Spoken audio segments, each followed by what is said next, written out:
ನಮಸ್ಕಾರ ವೀಕ್ಷಕರೇ, ನಾನು ನಿಮ್ಮ ಅಡ್ವೊಕೇಟ್ ಭವ್ಯ. ಕಾನೂನು ಅಸ್ತ್ರ ಯೂಟ್ಯೂಬ್ ಚಾನಲ್ಗೆ ತಮ್ಮೆಲ್ಲರಿಗೂ ಸ್ವಾಗತ. ವೀಕ್ಷಕರೇ, ಇವತ್ತಿನ ವಿಷಯ ಏನಂತ ನೋಡೋದಾದರೆ ಜಮೀನಿಗೆ ಸಂಬಂಧಿಸಿದ್ದು ಅನ್ನೋದಾದರೆ, ಜಮೀನಲ್ಲಿ ನೀವು ನೋಡಿರ್ಬೋದು ಖರಾಬು ಅನ್ನೋ ಒಂದು ಮಾಹಿತಿನ ನೀವು ನೋಡಿರ್ಬೋದು. ಖರಾಬು ಅಂದರೆ ಏನು? ಖರಾಬು ಜಮೀನನ್ನು ಯಾವುದಕ್ಕಾಗಿ ಬಳಸಲಾಗುತ್ತೆ? ಖರಾಬು ಜಮೀನನ್ನು ಒಂದು ಯಾವ ವ್ಯಕ್ತಿ, ಒಂದು ಪರ್ಟಿಕ್ಯುಲರ್ ವ್ಯಕ್ತಿ ಜಮೀನನ್ನು ಹೊಂದಿರ್ತಾನೆ, ಆ ಒಂದು ಜಮೀನಲ್ಲಿ ಖರಾಬಿದ್ದರೆ ಅದನ್ನು ಆ ವ್ಯಕ್ತಿ ಉಪಯೋಗ ಮಾಡ್ಕೊಳ್ಬೋದಾ? ಉಪಯೋಗ ಮಾಡ್ಕೊಳ್ಳೋದಾಗಿದ್ದರೆ ಯಾವ ರೀತಿಯಾಗಿ ಉಪಯೋಗವನ್ನು ಮಾಡ್ಕೊಳ್ಬೇಕು? ಇದರ ಸಂಪೂರ್ಣ ಮಾಹಿತಿನ ನಾನು ಈ ವಿಡಿಯೋದಲ್ಲಿ ತಿಳಿಸ್ತಾ ಹೋಗ್ತೀನಿ. ದಯವಿಟ್ಟು ವಿಡಿಯೋನ ಸ್ಕಿಪ್ ಮಾಡದೆ ಕೊನೆವರೆಗೂ ನೋಡಿ ಅಂತ ಹೇಳ್ತಾ, ನೀವೇನಾದರೂ ನನ್ನ ಚಾನಲ್ನ ಮೊದಲನೇ ಬಾರಿ ನೋಡ್ತಾ ಇದ್ದರೆ ದಯಮಾಡಿ ಸಬ್ಸ್ಕ್ರೈಬ್ ಮಾಡಿ. ಇದರಿಂದಾಗಿ ನಾನು ಮಾಡುವಂತಹ ವಿಡಿಯೋಗಳು ನಿಮಗೆ ನೋಟಿಫಿಕೇಷನ್ ಮೂಲಕ ತಲುಪುತ್ತೆ ಹಾಗೂ ನೀವು ಹೆಚ್ಚಾಗಿ ಕಾನೂನು ಮಾಹಿತಿನ ತಿಳ್ಕೊಳ್ಳೋದಕ್ಕೆ ಸಹಾಯ ಆಗುತ್ತೆ ಅಂತ ಹೇಳ್ತಾ, ವೀಕ್ಷಕರೇ, ತಾವೆಲ್ಲರೂ ಕೂಡ ಯಾವುದಾದ್ರೂ ಒಂದು ಜಮೀನನ್ನು ಹೊಂದಿದ್ದಾಗ ಅದರಲ್ಲಿ ಖರಾಬು ಅನ್ನೋದನ್ನು ನೀವು ಎಲ್ಲರೂ ಕೂಡ ಕೇಳಿರ್ತೀರಿ. ಖರಾಬು ಜಮೀನು ಅಂದರೆ ಏನು ಅಂತ ನೋಡೋದಾದರೆ, ಖರಾಬು ಜಮೀನು ಅಂತ ಹೇಳಿದ್ರೆ ಸಾಗುವಳಿ ಮಾಡೋದಕ್ಕೆ ಯೋಗ್ಯವಲ್ಲದಂತಹ ಭೂಮಿ. ಅದರಲ್ಲಿ ಯಾವುದೇ ರೀತಿಯಾದಂತಹ ಬೆಳೆಯನ್ನು ಬೆಳೆಯೋದಕ್ಕೆ ಯೋಗ್ಯವಲ್ಲದ್ದು. ಅಂದರೆ ಅಲ್ಲಿ ಒಂದು ಯಾವುದೇ ರೀತಿಯಾದಂತಹ ಹಳ್ಳ ಇರ್ಬೋದು, ಅಥವಾ ಬೆಟ್ಟ ಇರ್ಬೋದು, ಅಥವಾ ಒಂದು ಕಾಲು ದಾರಿ ಇರ್ಬೋದು, ಅಥವಾ ಅಲ್ಲಿ ಬೇರೆ ಇನ್ಯಾವುದೋ ಒಂದು ಗುಡ್ಡನೋ ಅಥವಾ ಇನ್ನೇನೋ ಒಂದು ಇರ್ಬೋದು. ಸೊ ಅದರಲ್ಲಿ ನೀವು ಸಂಪೂರ್ಣವಾಗಿ ಸಾಗುವಳಿಯನ್ನು ಮಾಡೋದಕ್ಕೆ ಸಾಧ್ಯ ಆಗದೆ ಇರುವಂತಹ ಭೂಮಿಯನ್ನು ಒಂದು ಸರ್ವೆಯಲ್ಲಿ ಅದನ್ನು ಖರಾಬು ಜಮೀನು ಅಂತ ಹೇಳಿ ಕರೆಯಲಾಗಿರುತ್ತೆ. ಸೊ ಅಂತಹ ಒಂದು ಜಮೀನನ್ನು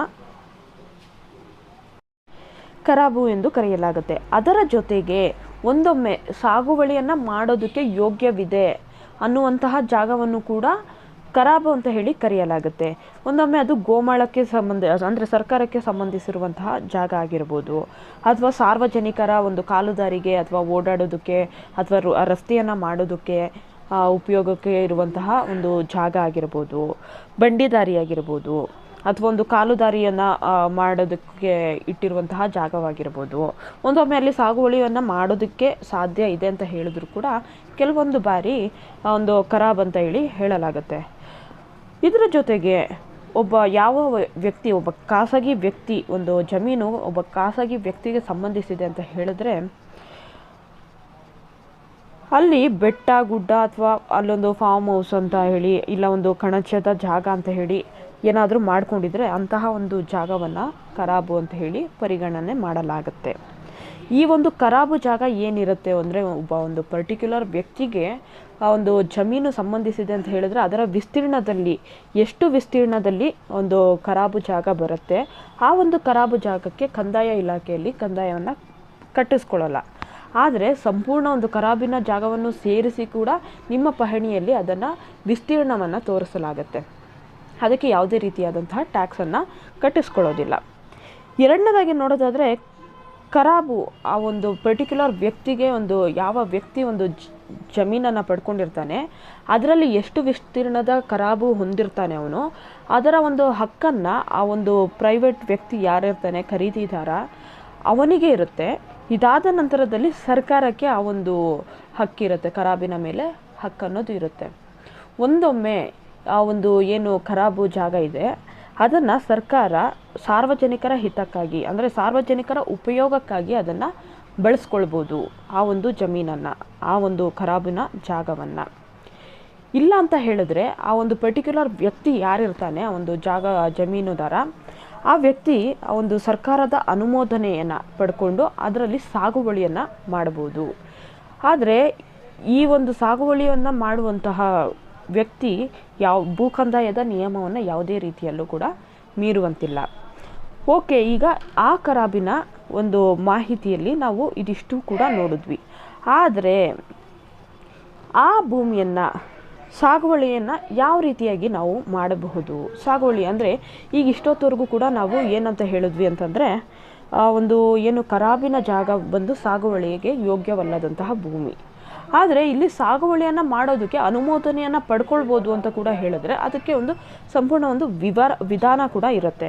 ಹಾಗಿದ್ರೆ ಯಾವ ರೀತಿಯಾಗಿ ಆ ವಿಧಾನ ಅಂತ ನೋಡೋದಾದರೆ, ಒಂದು ಏನು ಪರ್ಟಿಕ್ಯುಲರ್ ಆಗಿ ಒಂದು ಜಮೀನಿರುತ್ತೆ, ಆ ಜಮೀನಲ್ಲಿ ಏನು ಖರಾಬು ಜಾಗ ಇರುತ್ತೆ ಅದರ ಒಂದು ಸಂಪೂರ್ಣವಾದಂತಹ ಡಾಕ್ಯುಮೆಂಟು, ಅದರ ಜೊತೆಗೆ ಪಹಣಿ ಏನಿರುತ್ತೆ, ಪಹಣಿಯಲ್ಲಿ ಯಾವ ರೀತಿಯಾಗಿ ತೋರಿಸಲಾಗಿದೆ, ಅದು ಮತ್ತು ಆಕಾರ ಬಂದು ಮತ್ತು ಟಿಪ್ಪಣಿ ಮತ್ತು ಆ ಒಂದು ಜಮೀನಿಗೆ ಸಂಬಂಧಪಟ್ಟಂತಹ ಸಂಪೂರ್ಣ ದಾಖಲೆಗಳನ್ನು ಯಾರಿಗೆ ನೀವು ತಹಶೀಲ್ದಾರರಿಗೆ ಸಂಪೂರ್ಣ ಮಾಹಿತಿಯೊಂದಿಗೆ ನೀವೊಂದು ಅರ್ಜಿಯನ್ನು ಹಾಕ್ಕೊಳ್ಬೇಕಾಗಿರುತ್ತೆ. ಆದರೆ ನೀವು ಅರ್ಜಿಯನ್ನು ಹಾಕ್ಕೊಳ್ಳುವಾಗ ಆ ಒಂದು ಯಾವುದೋ ಒಂದು ನೀವು ಜಮೀನಿನ ಒಂದು ಖರಾಬನ್ನು ನೀವು ಸಾಗುವಳಿ ಮಾಡೋದಕ್ಕೆ ಕೇಳ್ತಾ ಇದ್ದೀರಾ, ಆ ಒಂದು ಜಾಗ ಸಮತಟ್ಟಾಗಿರಬೇಕು ಮತ್ತು ಸಾಗುವಳಿ ಮಾಡೋದಕ್ಕೆ ಯೋಗ್ಯವಾಗಿರುವಂತಹ ಭೂಮಿಯಾಗಿರಬೇಕು. ಇಂತಹ ಸಂದರ್ಭದಲ್ಲಿ ನೀವು ಏನು ಈ ಒಂದು ಅರ್ಜಿಯನ್ನು ಹಾಕಿದಾಗ ತಹಶೀಲ್ದಾರರು ಆ ಅರ್ಜಿಯನ್ನು ಪರಿಶೀಲಿಸಿ ನಂತರ ಭೂ ಕಂದಾಯದ ನಿಯಮವನ್ನು ಅನ್ವಯವನ್ನು ಮಾಡಿ ಅವರು ಒಂದು ಸಾಗುವಳಿಯನ್ನು ಮಾಡೋದಕ್ಕೆ ಅವರು ಪರ್ಮಿಷನ್ ಕೂಡ ಕೊಡಬಹುದು ಅಥವಾ ಕೊಡದೇನೂ ಕೂಡ ಇರಬಹುದು. ಅಂದರೆ ಒಂದು ಅನುಮೋದನೆಯನ್ನು ಕೊಟ್ಟಾಗ ನೀವು ಸಾಗುವಳಿ ಮಾಡೋದಕ್ಕೆ ಅಲ್ಲಿ ಒಂದು ಏನು ಪರ್ಮಿಷನ್ ಸಿಕ್ಕತ್ತೆ, ಅದಾದ ನಂತರ ನೀವು ಆ ಒಂದು ಜಾಗವನ್ನು ಉಪಯೋಗ ಮಾಡ್ಕೊಳ್ಬೋದು.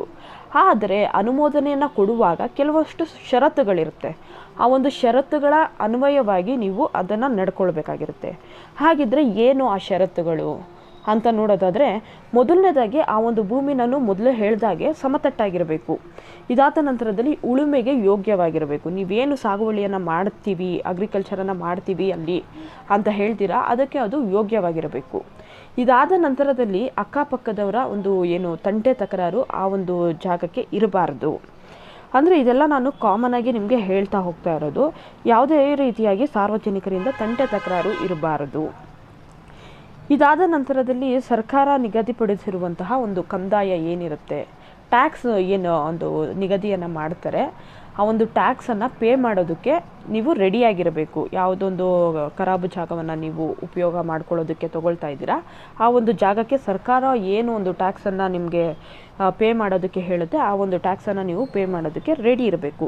ಇದಾದ ನಂತರದಲ್ಲಿ ಭೂ ಕಂದಾಯ ನಿಯಮವನ್ನು ಉಲ್ಲಂಘನೆ ಮಾಡೋ ರೀತಿಯಲ್ಲಿ ಯಾವುದೇ ರೀತಿಯಲ್ಲೂ ನೀವು ನಡ್ಕೊಳ್ಬಾರ್ದು. ಸೊ ಇದೆಲ್ಲದಕ್ಕೂ ಈ ಒಂದು ಷರತ್ತುಗಳಿಗೆ ನೀವೆಲ್ಲ ಒಪ್ಪಿದ್ರಿ ಅಂತ ಹೇಳಿದ್ರೆ ಅಲ್ಲಿ ನಿಮಗೆ ಏನು ಪರ್ಮಿಷನ್ ಸಿಗುತ್ತೆ. ಇದಾದ ನಂತರದಲ್ಲಿ ನೀವು ಖರಾಬು ಜಾಗವನ್ನು ಉಪಯೋಗ ಮಾಡ್ಕೊಳ್ಬೋದು.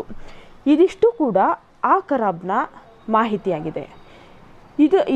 ಇದಿಷ್ಟು ಕೂಡ ಆ ಖರಾಬ್ ಆದರೆ, ಹಾಗಿದ್ರೆ ಬಾ ಖರಾಬು ಅಂದರೆ ಏನು, ಇದನ್ನು ನಾನು ನೆಕ್ಸ್ಟ್ ವಿಡಿಯೋದಲ್ಲಿ ನಿಮಗೆ ಸಂಪೂರ್ಣ ಮಾಹಿತಿನ ತಿಳಿಸ್ತೀನಿ. ಆ ಖರಾಬ್ನ ಮಾಹಿತಿ ನಿಮಗೆ ಸಂಪೂರ್ಣವಾಗಿ ತಿಳಿಸಲಾಗಿದೆ. ಈ ಮಾಹಿತಿ ಏನಾದರೂ ನಿಮಗೆ ಇಷ್ಟ ಆಗಿದ್ದರೆ ದಯಮಾಡಿ ಲೈಕ್ ಮಾಡಿ ಹಾಗೂ ನಿಮ್ಮ ಅನಿಸಿಕೆಯನ್ನು ಕಮೆಂಟ್ ಮೂಲಕ ನನಗೆ ತಿಳಿಸಿ ಅಂತ ಹೇಳ್ತಾ, ಆದಷ್ಟು ಜನರಿಗೆ ಈ ಒಂದು ವಿಡಿಯೋನ ಶೇರ್ ಮಾಡಿ, ಅವ್ರಿಗೂ ಕೂಡ ಇದು ಹೆಲ್ಪ್ ಆಗಲಿ ಅಂತ ಹೇಳ್ತಾ ಧನ್ಯವಾದಗಳು.